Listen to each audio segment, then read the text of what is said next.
Hey everyone, welcome back. If you're a sports fan and you use YouTube TV, we have a massive update today. YouTube TV has finally integrated directly with the ESPN app, and I am going to show you exactly what this means and how to set it up. So here is the big news. You no longer have to jump between different apps to find your games. You can now link your YouTube TV subscription straight into the ESPN app. This unlocks all the live ESPN channels and unlimited sports coverage you are already paying for right in one place.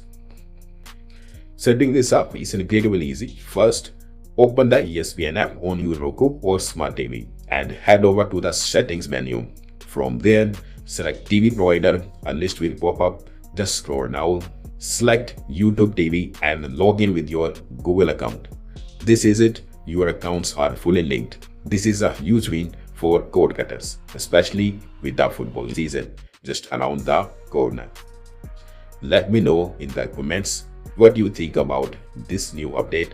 Do not forget to hit that like button and subscribe to the channel for more streaming updates or Roku guides. I will see you in the next upcoming video.